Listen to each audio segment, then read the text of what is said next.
All right, everyone. Buckle up, because we have a wild ride ahead of us today. Yeah, 2 stories for you. 2 stories packed with action and adventure. Yeah. You know, the kind of stuff that'll leave you craving more. Oh, yeah, definitely. And what's really cool is how both of these stories are connected by one single thing that sparks, well, some pretty unexpected mayhem and heroism. I am so ready. Let's dive in. All right, so we're focusing on the gun today.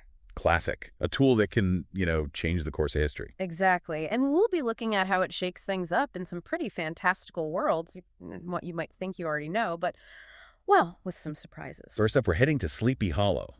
But hold on, this isn't the Sleepy Hollow you're used to. This time, the legend of the Headless Horseman gets a serious upgrade with a lost musket thrown into the mix. Oh, yeah, things are about to get very interesting. A ghostly mystery with a whole lot of firepower. Can't wait. And then we're setting sail with Gulliver. He's going to these crazy lands, giant, tiny people, the whole 9 yards. But here's the twist. His knowledge of gunpowder, well, it turns him into this key player. He's wielding what one king calls thunder in the palm of his hand. That's intense. I'm already hooked. So spectral gunfire, giant cannons, and the power of invention. Let's do this. Let's go. Okay, Sleepy Hollow. We've all heard the stories, the creaky woods, the legend of the Headless Horseman meant to, well, scare the wits out of anyone who dares to listen. Yeah, it's a classic ghost story designed to keep you up at night. But the source material you found takes this familiar setting and, well, throws in a curveball. Oh, yeah. This isn't your grandma's Headless Horseman tale. Exactly. So Ichabod Crane, he's not just a scaredy cat schoolmaster here. Yeah. He's got this fascination with the strange and macabre. Right. Like he's drawn to it, He's definitely not your typical timid teacher. He's got this curiosity, this urge to uncover the truth behind the legends. And that leads him to discover an old hidden map. Oh, a map. Now that's intriguing. A tangible piece of the puzzle. It makes you wonder where it leads and what secrets it holds. But what he finds at the end of that map in a secluded glade, it's not just, some spooky Halloween decoration. Right. This is where things take a turn for the unexpected. He finds a musket, an old tarnished musket laying there among rusted armor. Okay, so not just a prop, a real weapon. That changes things. A musket means, gunpowder, danger, a whole different kind of threat. And the story emphasizes this. It's not just some spooky detail. This musket, it has a weight to it, a feeling that it's connected to something bigger. It's like it has its own story to tell. And those runes carved into the stock, they definitely hint at something ancient and powerful. Runes, yeah, those are like ancient symbols, right? Exactly. And they suggest a history that goes way beyond the Headless Horseman legend. Like we're talking about forgotten wars, restless spirits, a whole other layer of mystery. It's like this musket is a bridge between the physical world and the supernatural. Precisely. A link between the tangible and the spectral. And that connection, it becomes terrifyingly real when the horseman shows up. Yeah, forget the pumpkin head. This horseman he attacks with spectral gunfire. Whoa, spectral gunfire? That's not in the original story. That changes everything. Suddenly we're not dealing with just a spooky apparition. This is a whole new level of threat. It's like the legend has evolved, become something more dangerous. It makes you wonder what triggered this change. Could the presence of the musket itself have something to do with it? That's a good question. And Ichabod's reaction, it's pure instinct. He doesn't run away. He grabs the musket and fights back. It's like he's compelled to the weapon and the threat. They're intertwined somehow. It's like destiny or something. Yeah. And from that point on, Ichabod, he's not the same. He becomes obsessed with mastering the musket. He's not just learning how to shoot. He's diving deep into ancient texts, trying to understand what they call ghostly ballistics. Ghostly ballistics. What does that even mean? It's like he's trying to decode the rules of fighting supernatural beings with gunpowder. That's wild. It's like he's becoming something else, something more than just a schoolmaster. This story describes him as becoming something monstrous to combat the monstrous. It's a powerful image. Yeah. Like, to fight a monster, you have to become one yourself. That's intense. And what about the townspeople? How do they react to all of this? Well, they're not exactly thrilled. They see Ichabod's fascination with the musket and the supernatural as well, unnatural. They probably think he's gone crazy. Yeah, there's fear, suspicion, whispers of witchcraft. They're clinging to their traditional beliefs, and anything outside of that, it's a threat. But there's one person who stands by him, Katrina Van Tassel. Ah, Katrina. She's a beacon of support in all this chaos. Not only does she believe in him, but she actually gives him her father's powder horn. That's a huge gesture. It's not just practical support. It's a sign of trust and defiance against the fear that's gripping the town. It's like she's saying, I'm with you no matter what. And that sets the stage for the final showdown under the harvest moon. Ichabod, armed with the musket, and Katrina's support, faces the Headless Horseman. This is at the climax, a moment of truth. And what's interesting is how Ichabod uses the musket. He doesn't just fire randomly. He aims specifically for the runes on the horseman's armor. Those same runes that are on the musket. Exactly. It's like he's discovered a vulnerability, a connection between the weapon and the spectral being. And then what happens? The horseman, he doesn't just vanish. He dissolves into mist, leaving behind only his empty armor, a chilling reminder of a past battle. So the armor was real, but the horseman was like a ghost in the machine. Exactly, and that's the big reveal. The Headless Horseman, he wasn't some malevolent spirit. He was a spectral echo, a consequence of the violence associated with the musket. He was trapped, repeating the same cycle of terror. And by confronting him with the musket, Ichabod broke that cycle. He freed the horseman, and in doing so, changed the legend of Sleepy Hollow forever. Wow, that's a powerful twist. It's like saying that even the most terrifying legends, they have origins explanations. And sometimes facing our fears, understanding them, can be the key to overcoming them. And the musket, what happens to it? It becomes a grim trophy displayed over the fireplace, a symbol of Ichabod's victory and the town's newfound resilience. The legend of Sleepy Hollow is no longer just a scary story. It's a story of defiance, of facing the unknown and emerging stronger. It's a story about how ordinary people with courage and a willingness to embrace the strange can stand against any monster, whether it's supernatural or, well, just a really creepy guy on a horse. So we've got a monster-fighting schoolmaster with a magic musket.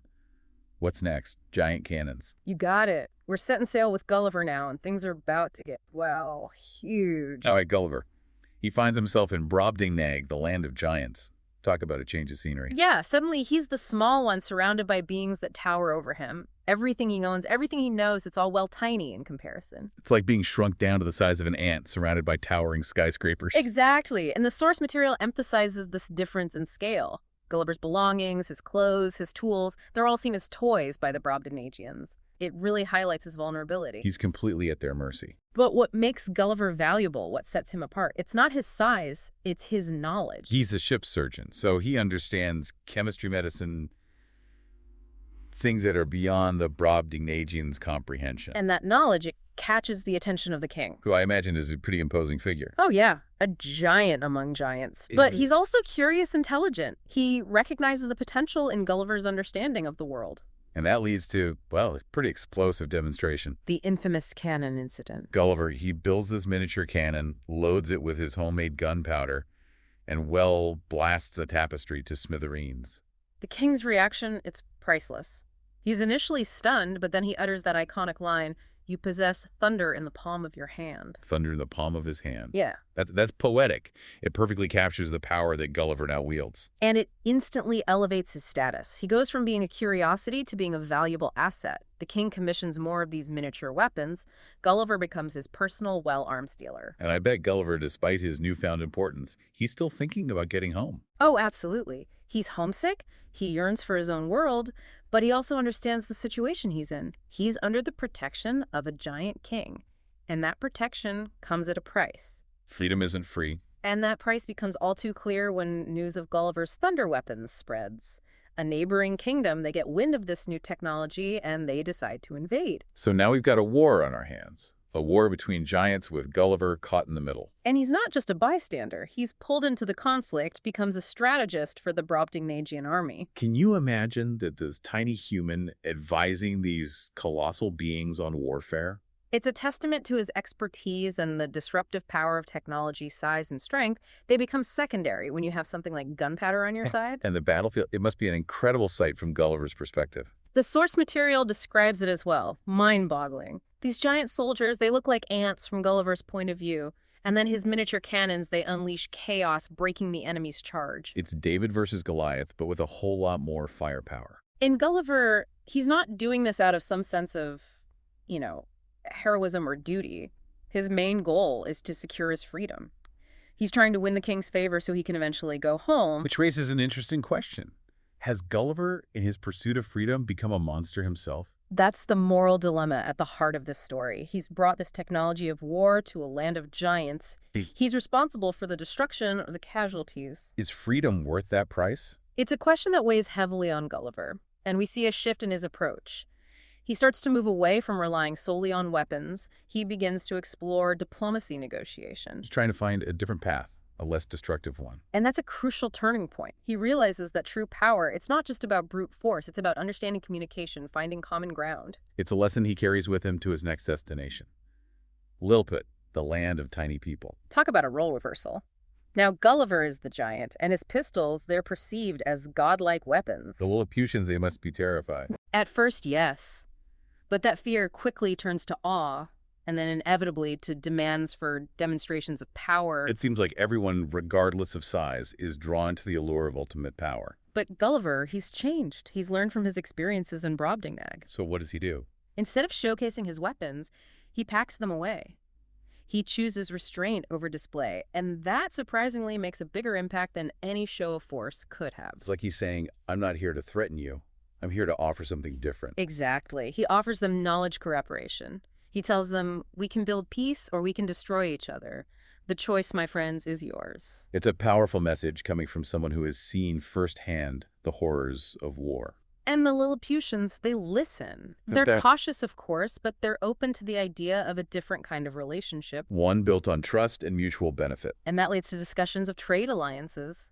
Gulliver even shares the secrets of his pistols, not as a threat, but as a gesture of good faith. It's like he's saying, we can share this knowledge, but we need to use it wisely. And the Lilliputians, they respond in kind. They build Gulliver a ship, a symbol of their newfound understanding and cooperation. As he sails away, he's not just leaving behind Lilliput. He's leaving behind the old Gulliver, the one who relied solely on gunpowder to navigate the world. He's a changed man. He still carries the potential for destruction, but he also carries the wisdom of restraint, the understanding that true power lies in making the right choices. So we've got two incredible stories here, one with a ghost-busting schoolmaster and the other with a giant among men turned peacemaker. And both of them, they explore the transformative power of the gun. It's a tool that can be used for good or evil, for destruction or creation. In Sleepy Hollow, it's the key to breaking a cycle of terror. In Gulliver's Travels, it's a catalyst for both war and diplomacy, a symbol of the choices we make and the consequences that follow. And what's really fascinating is how both stories, despite their fantastical elements, touch on some very real themes. The power of belief, the fear of the unknown, the responsibility that comes with wielding any kind of power. They make you think about how technology, even in its earliest forms, can reshape our world, our relationships, our very understanding of what's possible. And that brings us to a question for you, our listeners. In a world that's constantly being reshaped by new technologies, how do we ensure that our wisdom, our ethics, keep pace with our inventions? Are we prepared for the thunder we might unleash? And how do we navigate the unforeseen consequences, the ripples that spread out from our actions? It's something to consider the next time you encounter a surprising story, a new invention, a shift in the balance of power. What hidden dynamics are at play? What choices are being made? And what will the ultimate consequences be? It's all the time we have for today, but don't forget to rate and follow for more Action Hero episodes. Until next time.